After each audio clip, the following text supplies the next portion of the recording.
Bueno, y seguimos adelante con la segunda ponencia de la tarde de Diego González Aguilera, de la Universidad de Salamanca, con un título muy sugerente, porque tengo mucho interés en saber qué son los gemelos digitales, ¿vale? La preservación de nuestro patrimonio a través de los gemelos digitales. Bueno, hay que decir que Diego González pues, es un catedrático de la Universidad de Salamanca, en este caso del Departamento de Ingeniería Cartográfica y del Terreno en la Escuela Politécnica Superior de Ávila. Es decir, nos vamos hacia el patrimonio, digamos, cultural más que textual. Es doctor en fotogrametría y visión computacional por la Universidad de Salamanca. Dirige el grupo de investigación CITOP, creado en el año 2005, que tiene más de 70 investigadores. Bueno, dirige el máster oficial de geotecnologías. Ha sido cofundador de una spin-off, ITO S3D, de ingeniería.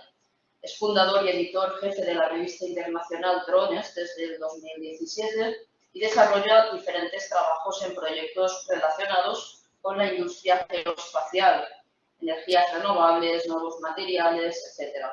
Tiene más de 250 artículos en JCR, es decir, es una persona que publica, un investigador en el gran sentido de la palabra en mayúsculas, y que tiene premios por su investigación, por su trayectoria, como por ejemplo el premio honorario de citación y 8 premios por su transferencia en tecnología, así como en 2015 la contribución de sus obras al progreso del conocimiento fue reconocido por la Real Academia de Ingeniería.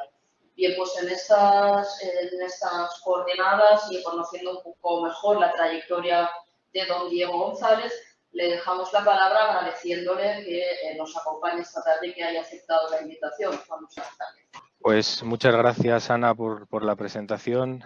Lo primero de todo, agradecer a la Universidad Católica de Ávila, la Universidad Católica de Valencia, por la oportunidad de compartir con vosotros un poco lo que hacemos.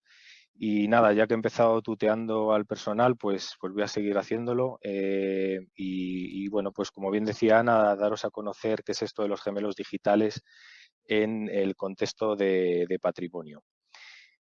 Bueno, pues es una herramienta, ¿no? Esto de los gemelos digitales en patrimonio que nos está permitiendo de alguna manera obtener información muy valiosa que tiene un carácter no solo preventivo, que sabéis perfectamente que en patrimonio la capacidad preventiva y con ello correctiva es importante, sino también predictiva y con ello pues la posibilidad de poder avanzar en el tiempo y enterarnos un poco de los problemas que puede tener nuestro legado cultural y nuestros monumentos, ¿no? Que es donde en principio estamos aplicando esta tecnología de los gemelos digitales.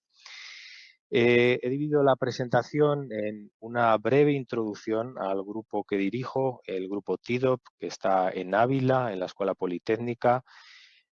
Por supuesto, nos adentraremos en el concepto del gemelo digital para que todo el mundo pueda entender de una forma muy sencilla y haciendo siempre un paralelismo al campo médico de la salud, qué es esto del gemelo digital, y cerraremos la intervención con pues 2 pruebas de concepto donde hemos llevado esta tecnología del gemelo digital, que es la Biblioteca Histórica de la Universidad de Salamanca y el Cielo de Salamanca, que este último año pues ha tenido una gran repercusión, como veremos, en los medios de comunicación. Y cerraremos con las conclusiones más relevantes de esta tecnología del gemelo digital en patrimonio. Bien, muy brevemente, simplemente señas de identidad del grupo. Los números que antes Ana relataba no serían nada si no es por el trabajo que hay detrás humano en este gran grupo de investigación. A día de hoy, y desde el año 2005 que se funda, más de 70 investigadores e investigadoras con un talento enorme, motivados, enchufados, continuamente investigando en temas muy diversos. El grupo al final es un gran grupo multidisciplinar que su origen está en patrimonio, pero que el tiempo pues lo ha ido colocando en disciplinas que poco ya tienen que ver con el patrimonio, ¿no? Como son las energías renovables, los materiales avanzados o, por qué no, la industria geoespacial. En el año 2014, lo contaba Ana también en la introducción, damos el salto a una spin-off con sede en la Universidad de Salamanca, que es ese acrónimo que veis ahí de hitos 3D, que es de las imágenes a los modelos 3D inteligentes, sería el Image to Smart 3D en inglés, y que nos permite sobre todo verticalizar, como veremos ahora, cuestiones muy cercanas a mercado, cuestiones que consideramos que el grupo de investigación no tiene tiempo suficiente ni tiene las herramientas necesarias para poder acelerar estos productos, y la spin-off le permite acelerar estos productos y llevarlos a mercado. Son ya diversas las líneas de acción que nos han permitido pues trabajar, como veis ahí, con más de 300 proyectos y contratos, ¿no? Nos han puesto en contacto con empresas, con diversas administraciones, compañías, y sobre todo donde ese conocimiento se ha querido verticalizar con patentes y con propiedades intelectuales en forma de software, de herramientas informáticas, de las cuales algunas veremos en esta presentación.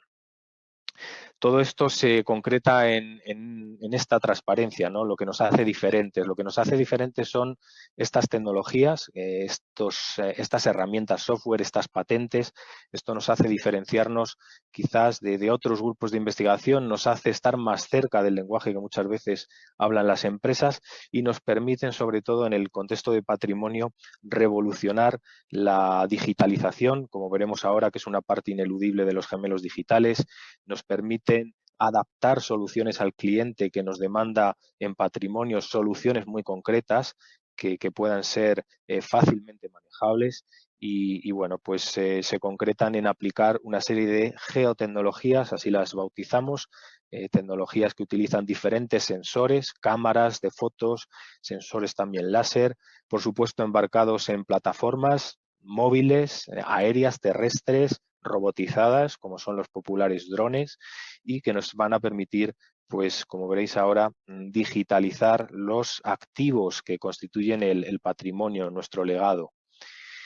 Y luego también lo que nos hace diferentes, y nos gusta siempre subrayarlo, son los productos. Y los productos los entendemos como cuestiones que se pueden vender, que le dan un retorno al grupo, le dan un retorno también a la propia spin-off, y son productos que ya tienen una marca, ya tienen un sello, y que, bueno, pues se verticalizan en diferentes sectores, sectores de la automoción, como pueden ser análisis de accidentes de tráfico, peritación de daños en vehículos, la industria 4.0, con diferentes herramientas para auditar soldaduras y nuevos materiales, y por qué no también en el campo de las energías renovables, con herramientas que nos van a servir para dar servicio en energía fotovoltaica solar y también en geotermia, sin olvidar la parte medioambiental, la parte que ahora está muy en las noticias, ¿no? por este tema del agua, y bueno, pues han desarrollado herramientas para que las propias confederaciones hidrográficas puedan auditar los regadíos y tener un mayor control sobre ellos. Paso ya a centrarme en lo que va a ser el eje fundamental de la intervención, de la conferencia, que es el gemelo digital. El gemelo digital al final es una réplica digital, es un avatar digital, y comentaba anteriormente que iba a hacer este paralelismo con el campo de la salud, ¿no? Y a partir de ahora me entenderéis perfectamente, ¿no? Un gemelo digital no solo es un avatar, una réplica digital de un objeto o de una persona, es también su capacidad cognitiva, es su capacidad de decisión, es su capacidad de razonar, y esa capacidad de razonamiento en el gemelo digital nos lo va a dar la sensórica, nos lo va a dar la inteligencia artificial, y nos lo va a dar todas estas nuevas tecnologías capaces de analizar un montón de información y de proporcionar una solución al problema. Es lo mismo que si un paciente, que podría ser este muñequito que veis en la parte derecha, acude a la consulta del médico, ya sea el médico de cabecera, y en esa primera consulta va a recibir, bueno, pues una evaluación muy básica, ¿no? Pues los hábitos, fumas, bebes, qué hábitos de salud tienes, cuántas horas duermes, todo este chequeo que va a hacer el doctor en esta primera entrevista va a servir para, bueno, confeccionar una serie de datos que, si el doctor lo considera preciso, pues pasarán a ser un poquito más sofisticados. Se encargará una analítica, y esa analítica será un análisis de sangre, orina. Nosotros, en este caso, a los edificios también los vamos a someter a estos análisis. Vamos a ubicar sensores que van a permitir monitorizar variables claves en el patrimonio, como puede ser la temperatura, la humedad, la presencia de CO2, etcétera, etcétera, que nos van a servir para conocer con un poquito más de detalle, como si de una analítica médica se tratase, el estado del edificio. Por lo tanto, vamos a ser capaces de tener una réplica digital del edificio, no solo tridimensional, que puede estar muy bien y puede ser muy espectacular, de la mano de todas las tecnologías que veíamos anteriormente, de esas cámaras y de esos láser escáner, sino que también vamos a ser capaces de tener una auditoría precisa de variables que son claves en el paciente, claves en el edificio, que van a ser esas variables de temperatura, de humedad, de luminosidad, etcétera, etcétera. Bien, todo esto conjugado con el conocimiento del experto, lo que muchas veces llamamos el conocimiento informal, por el hecho de que no está en los manuales de mantenimiento, no están en los libros, el conocimiento informal es el que procede de la experiencia, lo vamos a poder codificar también de la mano de reglas de decisión, reglas que nos ayuden a saber cómo está este edificio, y con ello vamos a poder planificar acciones preventivas, pero también predictivas, la capacidad de conocer todos estos datos del edificio, todos estos parámetros claves en el edificio y a lo largo del tiempo, análisis histórico del edificio, nos van a permitir conformar análisis con capacidad no solo preventiva, sino también predictiva. Y este es el concepto del gemelo digital. Muchas veces se atribuye de manera errónea que un gemelo digital es un modelo tridimensional, pero es mucho más que un modelo tridimensional. Es el modelo tridimensional en cuanto a la reconstrucción del continente y el contenido del edificio. En el símil del paciente sería su radiografía, su estado muscular, su diferente estructura ósea, pero es mucho más allá, es la capacidad cognitiva, de la capacidad de razonamiento del paciente a la hora de tomar decisiones. Y de la misma manera que lo hacemos con el paciente, lo podemos hacer con un edificio. En este caso necesitamos monitorizar con sensores determinados parámetros, necesitamos analizar todos estos parámetros a lo largo del tiempo y, por supuesto, codificar una serie de reglas del conocimiento experto para poder inferir al final soluciones que nos ayuden a preservar, que nos ayuden a cuidar nuestro legado más importante, el legado del patrimonio. Bien, la digitalización, que sería esta primera fase, esta primera radiografía a la que vamos a someter al paciente, es decir, a nuestro edificio, lo vamos a hacer de tecnologías muy disruptivas, tecnologías que llamamos wearables, porque pueden ir con nosotros en una mochila, y de una forma como se está viendo ahí en el vídeo, podemos recorrer un edificio por muy complejo que sea o por en unas condiciones complejas que esté, ¿no? Como puede ser este edificio donde pues gran parte del edificio está en ruinas, se puede recorrer de una forma muy sencilla, es dando un paseo, como se está viendo en el vídeo.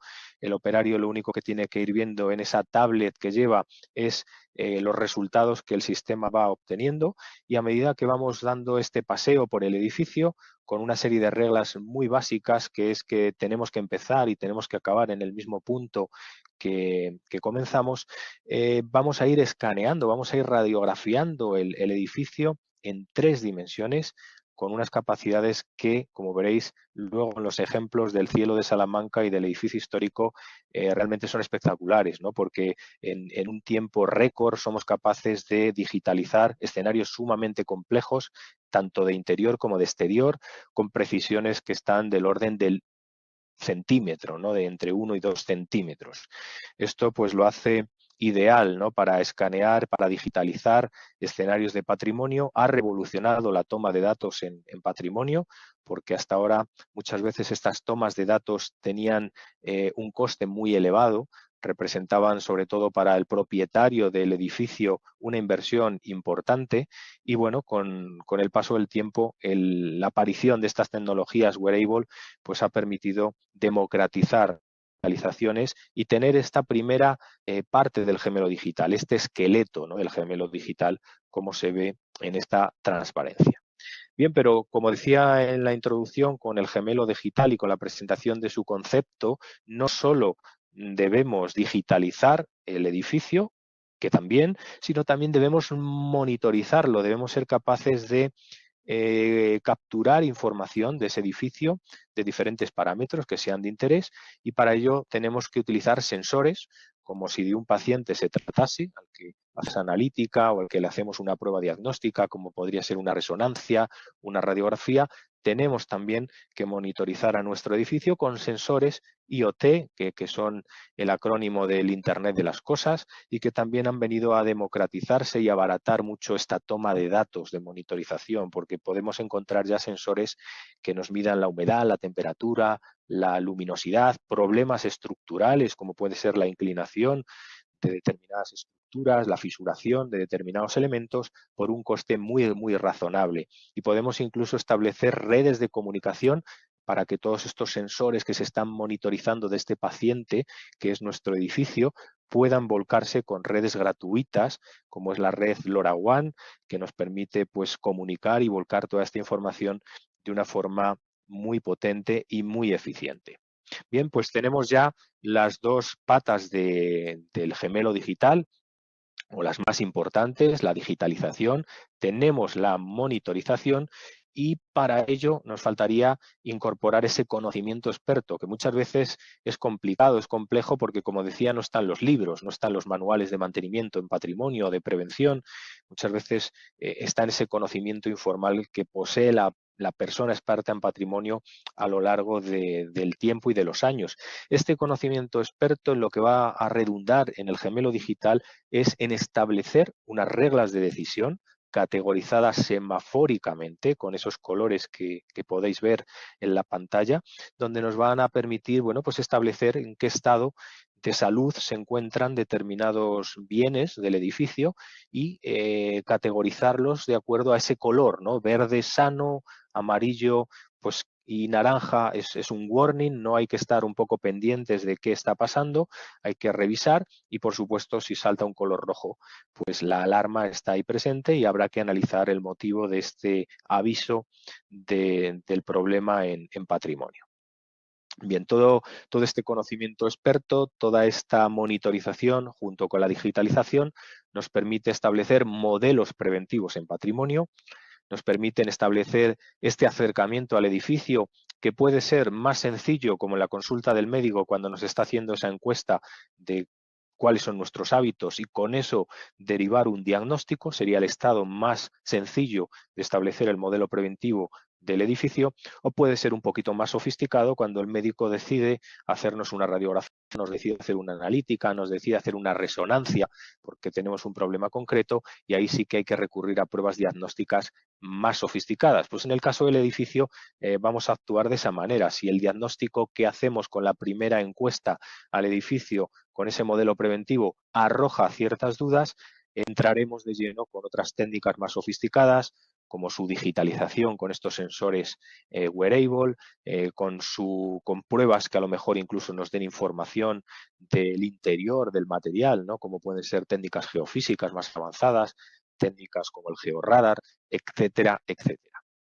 Y luego todos estos datos, todos estos parámetros estudiados a lo largo del tiempo, construyendo lo que hoy en día se viene a llamar el Big Data, ¿no? del patrimonio, podemos llegar a plantear modelos predictivos. Lo veremos para que no veáis que esto pueda sonar a ciencia ficción.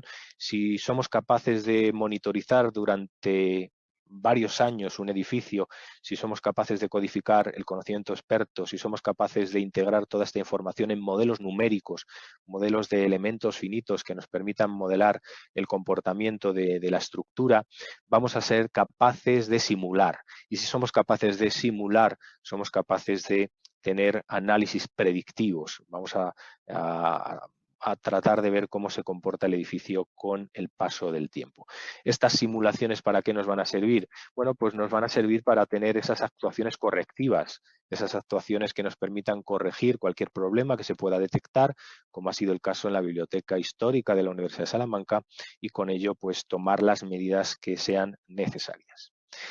Bien, y paso ya un poco a la acción para que no todo sea aburrido, ¿no? Desde el punto de vista de la exposición, y a la acción pasamos de la mano de algo que ha sido real, ¿no? La Biblioteca Histórica ha sido un escenario de trabajo Voy a poner este vídeo donde se ejemplifica de una forma muy clara esa labor de digitalización con este dispositivo wearable, con esta tecnología sumamente potente.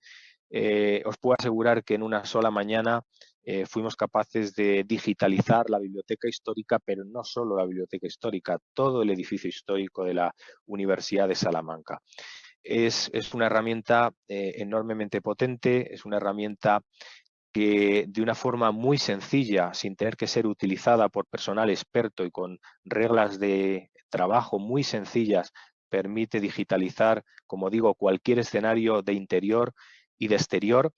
Se complementaron estas tomas de datos con otros sensores más clásicos o más, digamos, populares, ¿no? Ya como pueden ser las cámaras y los sistemas láser, pero sin duda el sistema wearable, el sistema de digitalización móvil dinámico, que es el que se está viendo en pantalla, fue el que propició pues, una digitalización del edificio histórico como nunca se había tenido, ¿no? De hecho, los resultados que se llegaron a obtener con esta digitalización han permitido que otros investigadores de la Universidad de Salamanca y, por supuesto, otros investigadores de otras universidades estén trabajando con este material que es público y que está abierto a la comunidad científica, ¿no? Porque, de alguna manera, se han podido despejar hipótesis que no estaban para nada claras, ¿no? Para que todo esto pueda entenderse, permitidme que cargue la digitalización que se ha hecho de ese edificio histórico, ¿no?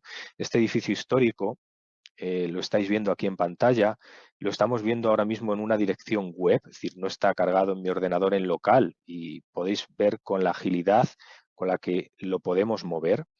Si alguien lo está pensando, parece que, bueno, que pudiéramos tener el edificio histórico y que tuviéramos el continente, pero si hacemos pues el ejercicio, ¿no? de tratar de cortar el edificio histórico como si de, bueno, pues un objeto de enorme flexibilidad se tratase, podemos fijarnos cómo podemos cortarlo, podemos hacer secciones imposibles. Yo puedo bajar, me puedo acercar, puedo ver el bajo cubierta, ese es el bajo cubierta de la biblioteca histórica, pero me puedo meter dentro de la biblioteca histórica, puedo volver a cerrar ese bajo cubierta. Y aquí es donde una de estas primeras hipótesis con expertos en historia se han empezado a despejar, ¿no? Había una hipótesis de que la fachada principal de la Universidad de Salamanca actuó como apeo, como refuerzo de la biblioteca, y se aprecia perfectamente en el vídeo cómo esa fachada principal está inclinada, tiene una inclinación. Ya no solo eso, ¿no? Sino un montón de hipótesis que al edificio histórico con esta digitalización solo del esqueleto. Fijaros que aquí todavía no hemos entrado en monitorizar al paciente, simplemente lo estamos digitalizando y estamos viendo toda su estructura en todas y cada una de las direcciones, pues podemos ver la separación entre muros, hipótesis que había a la hora de la construcción del edificio histórico, o como veremos luego, el original cielo de Salamanca que está encima de la capilla. Aquí está la capilla de la universidad, esta parte que estoy marcando con el ratón, y aquí está el cielo de Salamanca. Este es el cielo original de Salamanca, el que en el siglo XV representó el primer planetario en Europa. Aquí lo tenemos. Es decir, estamos hablando de una tecnología que sin duda es capaz de proporcionarnos unas radiografías inéditas del edificio histórico con posibilidades multidisciplinares, interdisciplinares, que hasta ahora no se habían podido conseguir, ¿no? De ahí la validez, la utilidad de estas radiografías donde somos capaces de ver, pues como veis, ¿no? Las diferentes partes del edificio cortadas. Y esto, pues a día de hoy, ni las técnicas láser ni fotográficas nos estaban permitiendo generar este tipo de productos. Pero como decía, esto es muy espectacular, muy bien, pero es el esqueleto del paciente, es su parte muscular, pero en ningún caso es el gemelo digital completo. El gemelo digital completo pasa por monitorizar al paciente y sus diferentes propiedades. Como estamos viendo aquí, le hemos puesto una serie de sensores a la biblioteca, sensores que nos miden en este caso el CO2, la presencia de personas, pero ¿por qué no también? Podemos navegar por la biblioteca, nos podemos acercar a otros puntos de la biblioteca y podemos ver sensores de humedad, sensores de temperatura, sensores que son claves a la hora de monitorizar a nuestro paciente. Los colores no están puestos a capricho, los colores marcan de alguna manera el estado de salud de la biblioteca. Color verde, buena salud; color naranja, hay que revisar; color rojo, tenemos un problema. Esto en tiempo real, a través de, como digo, sensores IoT de bajo coste, tenemos monitorizada toda la biblioteca, tenemos monitorizado al paciente, porque la universidad decidió que este paciente era el que más peligro tenía, ¿no? Y en concreto su contenido, no su continente, era una de las cosas que más preocupaban. El continente también, porque en esta estructura del bajo cubierta nos encontramos una serie de problemas estructurales, como podéis ver aquí en la parte del bajo cubierta, para que se pueda ver. En este bajo cubierta, bueno, encontramos una serie de problemas estructurales. A todo esto estamos hablando de un modelo métrico. Yo puedo medir cualquier distancia con esa precisión centimétrica, cualquier medida angular. Estamos ante un modelo métrico, pero como decía, en esta biblioteca, en este paciente, nos encontramos no solo los problemas estructurales, que también, sino también problemas que preocupaban, como os podéis imaginar, que es el patrimonio que atesora la biblioteca. ¿Y qué es este patrimonio? Los libros. Los libros preocupan por lo tanto las condiciones de temperatura, de humedad, y preocupa mucho la radiación solar, la radiación que entra por estas ventanas e incide directamente en los libros de la biblioteca, y con ello pues puede dañar manuscritos que, como os podéis imaginar, tienen un valor incalculable, ¿no?, en la biblioteca. Bien, pues este es un ejemplo del gemelo digital de la biblioteca. Es un ejemplo de combinar la digitalización con la parte, digamos, de monitorización, pero si os fijáis aquí, aparecen varios iconos en esta parte inferior, y en estos iconos aparece uno en concreto que es un corazón. Ese corazón, si pinchamos en él, nos da acceso a un informe médico de la salud de la biblioteca. Automáticamente la plataforma va a ser capaz de generarnos un informe de salud de la biblioteca histórica de la Universidad de Salamanca. Este informe se genera gracias al conocimiento experto, que ha sido codificado, a la inteligencia artificial, a la monitorización a lo largo del tiempo, a la digitalización que acabamos de ver de forma interactiva de la biblioteca. Y me voy a ir a la parte más importante, que es donde, bueno, pues todos nos iríamos, ¿no?, cuando nos llega la analítica y uno se va a ver cómo tiene los triglicéridos, cómo tiene el colesterol, ¿no?, si lo tiene bien, si el colesterol bueno lo tiene bien o lo tiene mal. Bueno, pues aquí tenemos ese informe médico donde vemos con colores, de una forma bastante didáctica, cómo está la salud de la Biblioteca de Salamanca. Y lo más importante, y por esto lo hago grande, cómo está no solo en el año en el que este estudio se hace, que es en el 2018, cómo estará en el 23, cómo estará en el 28, cómo estará en el 2033 y cómo estará en el 2038. Es decir, estamos hablando de capacidad predictiva con 20 años hacia adelante, gracias a estas técnicas de inteligencia artificial, gracias a estas técnicas de codificar el conocimiento experto, gracias a la tecnología del gemelo digital. De una forma muy didáctica se le va a dar al propietario del bien un diagnóstico médico de la salud de su edificio con colores y, por supuesto, como no podía ser de otra manera, como cuando nos dan un informe médico, un informe prescriptivo. Es decir, nosotros vamos a darle al paciente, es decir, al propietario del edificio, estas son las acciones que tienes que tomar para no tener problemas. Es como pues lo típico, ¿no?, cuando nos da una analítica mal y recibimos ciertas guías para poder saber qué tenemos que hacer y cuáles son las precauciones que tenemos que tomar.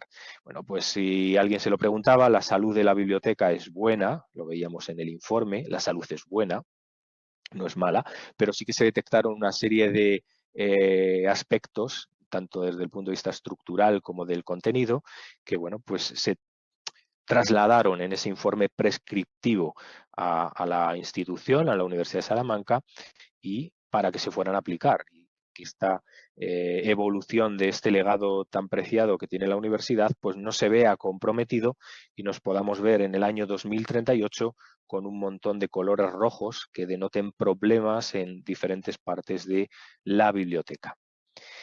Bien, este es el ejemplo del concepto de gemelo digital en la Biblioteca de Salamanca, que ha permitido, como digo, tener acciones preventivas, ver cómo se comporta la biblioteca y también esas acciones predictivas, ¿no? Someterlo a simulación. Lo que estáis viendo ahora pues, es un modelo tridimensional casi propio de los videojuegos, pero que muchas veces nos permite simular y hacer operaciones, ¿no? Pues desde el punto de vista estructural, si tenemos un problema en el bajo cubierta de la biblioteca, se han planteado modelos numéricos, se han planteado tecnologías de elementos finitos, que son las tecnologías que nos permiten acometer estas simulaciones, y junto con todos los datos que se están recabando de estos sistemas de monitorización, alimentar esa simulación para que sea lo más verosímil posible y nos permita tener estas posibilidades, ¿no? de análisis a lo largo del tiempo, estos análisis, como digo, predictivos. Bien, y paso a centrarme ahora en el otro escenario que sin duda ha sido objeto de gemelización o réplica virtual de este concepto del gemelo digital, que es el cielo de Salamanca. El cielo de Salamanca, como decía anteriormente, está en el edificio histórico. Hoy en día, si lo queréis visitar, está en el patio de escuelas menores de la Universidad de Salamanca, pero en el siglo XV fue construido encima de la capilla histórica del edificio histórico como lugar donde bueno, los alumnos pudieran realizar sus prácticas de astronomía de una forma mucho más eficiente, ¿no? El hecho de poder tener plasmado en una bóveda un cielo con las constelaciones, signos zodiacales, etcétera, etcétera, planetas y demás, en aquella época, pues sin duda, como decía anteriormente, representaba un valor especial. ¿Cuál fue el problema del cielo de Salamanca? Bueno, pues que debido a unas obras de construcción y de reforma que se llevaron a cabo encima de la capilla, gran parte de este cielo se pierde. De hecho, hoy en día el cielo de Salamanca que podemos disfrutar en el patio de escuelas menores es solo un tercio. Se han perdido o se perdieron 2/3 del cielo de Salamanca en estas obras de restauración. Entonces, bueno, es lo que tenemos, es lo que nos queda y lo que hemos tratado de hacer con estas tecnologías es lo mismo, ¿no? Que sirvan para conocer el estado de salud, conocer o tener una réplica digital lo más precisa posible del cielo de Salamanca, de lo que hay representado en ese cielo de Salamanca, ofrecer este material de forma abierta a la comunidad científica, a compañeros, a cualquier investigador que quiera utilizar el cielo de Salamanca para investigar constelaciones. Ha tenido, como os decía también en la presentación, un gran impacto mediático porque en el año 2022, si no me equivoco, la representación de planetas que aparecía en el cielo de Salamanca ha coincidido con la distribución de los planetas y su representación en el año 2022 y bueno, pues esto ha tenido un gran eco que nos ha permitido pues hacer estos trabajos, nos ha permitido incluso que estos trabajos a día de hoy estén en el Planetario de Madrid. Si alguno visita el Planetario de Madrid podrá también disfrutar de los trabajos que el grupo ha hecho en el cielo de Salamanca. Y quiero empezar en el cielo de Salamanca haciendo un viaje. Quiero hacer ese viaje para que todo el mundo pueda tratar de viajar en el tiempo, ¿no? de imaginarse, ¿no? Cómo era ese planetario en el edificio histórico en el siglo XV, en una época de esplendor auténtica de la Universidad de Salamanca, donde el conocimiento y las formas de aprender, en este caso, se trasladaban a esta zona, a este cielo de Salamanca, y donde los alumnos tenían la oportunidad de aprender astronomía de una forma diferente, porque eran capaces de plasmar, ¿no? En esta bóveda que no solo era del tercio que yo voy a mostrar ahora, sino de completa pues todas las constelaciones, todos los sistemas del planetario que se conocía en aquella época, ¿no? Bien, vamos a hacerlo de la mano de nuevo de la representación del modelo tridimensional. Vamos a, de nuevo, a ubicar el cielo de Salamanca El cielo de Salamanca está en la capilla histórica. Para irme a la capilla histórica vamos a viajar primero a la capilla histórica, vamos a salir de la biblioteca, incluso podemos desplegar aquí el mapa. Vamos a salir de este edificio histórico y vamos a adentrarnos en el edificio histórico desde el inicio para que todo el mundo se pueda ubicar dónde está el cielo de Salamanca. Nos vamos a meter en la capilla. Aquí estaríamos viendo la capilla histórica y encima de esta capilla es donde está el cielo de Salamanca. Pero por si alguien no se lo cree, lo que vamos a hacer es adentrarnos con este modelo tridimensional, este modelo imposible que antes os presentaba. Lo vamos de nuevo a tratar de estirar en las diferentes direcciones del espacio para que podamos ubicarnos dónde está esa capilla a día de hoy. Vamos a estirarlo hacia abajo, un poquito por aquí. Lo vamos a llevar hacia allá y hacia adelante, para que todo el mundo se ubique. Aquí estaríamos en el patio de escuelas mayores, donde está la fachada principal. Si lo sobrevolamos, esta es la capilla. Este edificio que está aquí, con la espadaña que vamos a ver ahora, es la capilla. Y si ahora cortamos, nos vamos a ir metiendo poco a poco en esa capilla. Y ahí dentro se ve perfectamente el entramado. Vamos a seguir bajando y ahí tenemos el cielo original. Ahí tenemos el cielo original. Este es el cielo original. Este es el cielo original. Alguno podrá decir, bueno, qué mal se ve el cielo original. Que nadie se preocupe, que lo vamos a ver ahora en más resolución. Esto es una radiografía del edificio histórico. Si alguien no se lo cree, sigo bajando para que veamos la capilla. Ahí podemos ver la capilla. Ahí tenemos la capilla por dentro. Me puedo meter incluso para que todo el mundo se lo crea y puedo irme incluso a la imagen para que veamos la capilla tanto en la imagen como en el modelo tridimensional. Ahí estamos dentro de esa capilla y, como digo, arriba tenemos este cielo de Salamanca. Este cielo de Salamanca al cual voy a volver para que todo el mundo pueda verlo. Voy a volver. Ahí está el cielo de Salamanca. Ahí lo tenemos, encima de la capilla, en el bajo cubierta. Bien, este cielo de Salamanca, para que todo el mundo vea en qué estado está, vamos a, vamos a volver a la presentación y vamos a ver una imagen. Este es el estado actual del cielo original de Salamanca. Apenas se puede ver ningún planeta, apenas se puede ver ninguna constelación. De hecho, hubo una técnica que se utilizó en el siglo ya XIX para trasladar las pinturas que estaban reflejadas en este cielo de Salamanca, en esta bóveda, que, como digo, esta parte que estáis viendo es ese tercio, el resto se perdió. Este es el estado en el que está por el hecho de que se trasladaron todas estas pinturas. ¿De acuerdo?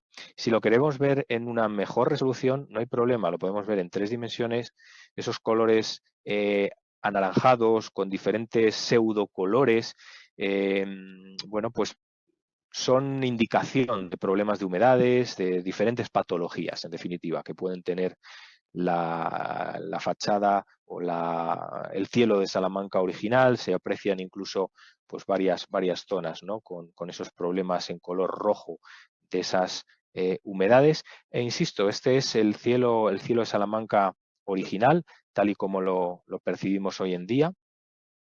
Y claro, el reto era pasar del cielo de Salamanca original a poder digitalizar el cielo de Salamanca que tenemos actualmente en el patio de escuelas menores y hacerlo de una manera que tecnológicamente no fuera posible. Cuando digo tecnológicamente no fuera posible, quiero decir que no hay un ojo humano, no hay un sensor en el mercado que nos vaya a dar la calidad con la que se ha digitalizado el cielo de Salamanca, ¿no? Y para que todo el mundo me entienda, pues vuelvo de nuevo a mi presentación. Y entonces quisimos hacer ese viaje en el tiempo, ¿no? Quisimos que el usuario pudiera sentirse dentro del cielo Salamanca original, pudiera ver cómo estaba el cielo Salamanca original, pudiera incluso entender que parte de ese cielo Salamanca se perdió, de esa estructura se perdió, que este es el estado como está actualmente, y que con las técnicas actuales podemos llegar a tener algo como esto. Este es el cielo de Salamanca actual. Me voy a poner además en un punto donde quiero hacer una especie de comparativa, una especie de comparativa con el cielo de Salamanca antiguo y original. Si nos fijamos aquí, esto es una de las ilustraciones más emblemáticas, ¿no? Que es la posición del sol. Si vuelvo a la imagen, se puede intuir, ¿no? por esta parte de la imagen que ahí estaba el sol, ¿no? Pero lo que hemos llegado a conseguir con estas técnicas es, como decía, incorporar una tecnología que permita ir más allá de la capacidad del ojo humano, ir más allá de la capacidad de cualquier cámara y cualquier sensor.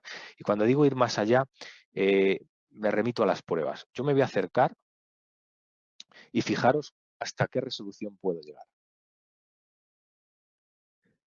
Puedo acercarme hasta ver prácticamente el grosor del óleo, el relieve que tiene la pintura con la que se plasmó este cielo de Salamanca.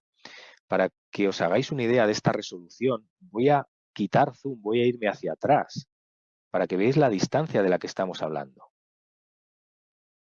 Estamos hablando de una distancia enorme y cualquier parte del cielo de Salamanca, la parte que queráis, por ejemplo, la constelación de Cáncer, que es esta parte que estamos viendo aquí, de nuevo yo me puedo acercar y también es algo que estamos viendo en internet, en una URL, ahí la veis publicada, esa URL es pública y gratuita y accesible, podemos llegar a ver prácticamente el relieve del cielo de Salamanca. Esto es imposible de ver allí con nuestro ojo humano, pero también es imposible de hacer con cualquier cámara. No existe una cámara en el mercado que tenga un sensor CCD con esta resolución. Entonces la pregunta es clara, ¿y cómo lo habéis hecho? Si no hay un sensor en el mercado capaz de dar esta resolución y que yo me acerque y parece que nunca se agota y que podemos llegar a ver prácticamente el relieve de la pintura. Pues la respuesta es el lema, divide y vencerás. Lo que se ha hecho es utilizar una técnica de hipermosaico de imágenes. Se han tomado imágenes con un teleobjetivo enormemente potente en una rótula robotizada capaz de hacer un montón de subimágenes y luego se han cosido de forma automática todas esas subimágenes hasta generar un gigapano, una gigaimagen de gigas gestionada eficientemente con unos algoritmos para que yo me pueda manejar como lo estoy haciendo ahora con vosotros y que no se quede colgado, que se mueva perfectamente y lo pueda ver en cualquier computadora. No necesito tener una imagen o un ordenador con unos recursos tremendamente potentes. Entonces, esto se ha conseguido gracias a esta tecnología de divide y vencerás, de incorporar técnicas de visualización enormemente potentes y ágiles. Veis perfectamente cómo aquí está representado en el patio de escuelas menores ese tercio del cielo de Salamanca. No está representado todo el cielo de Salamanca.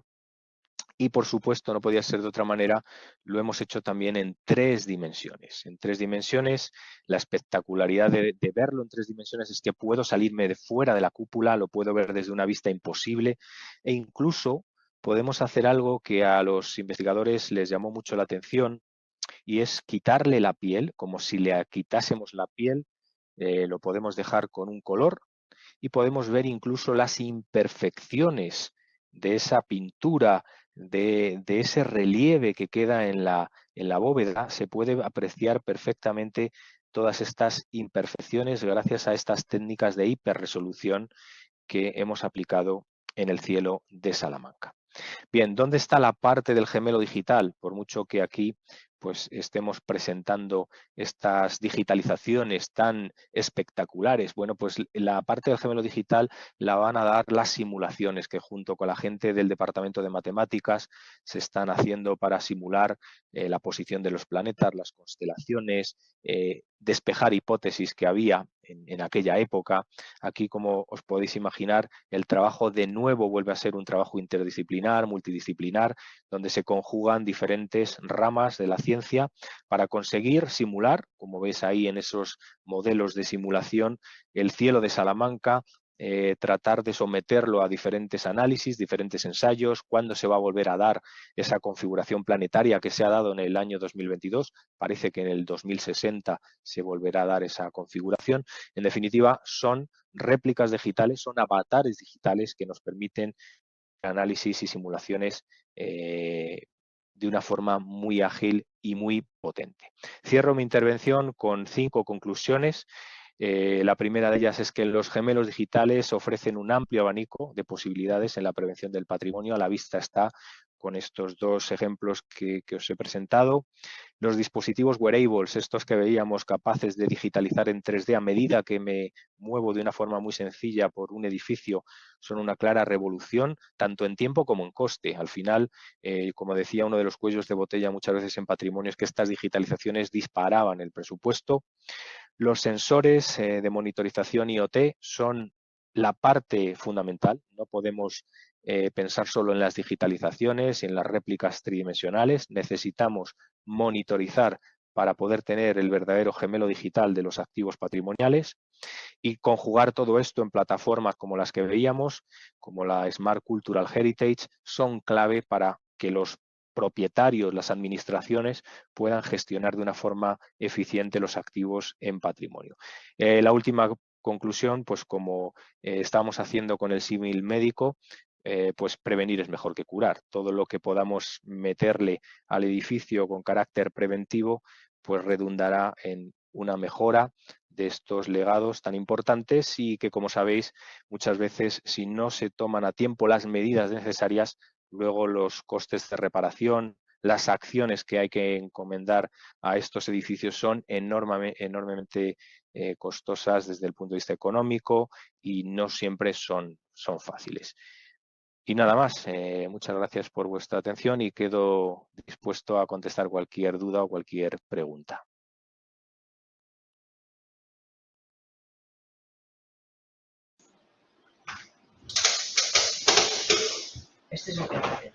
Pues muchísimas gracias, Diego, por tu brillante exposición y has desvelado la incógnita de los gemelos digitales. Me ha parecido muy interesante. Y bien, tienes una pregunta concreta de un historiador del arte de la Universidad Católica de Ávila, David Sánchez, que, bueno, que te da las gracias, pero que también piensa en las aplicaciones que esta tecnología de los gemelos digitales podría tener, incluso si la inteligencia artificial tendría cabida como complemento para reconstrucción digital de partes perdidas en monumentos o edificios y pinturas.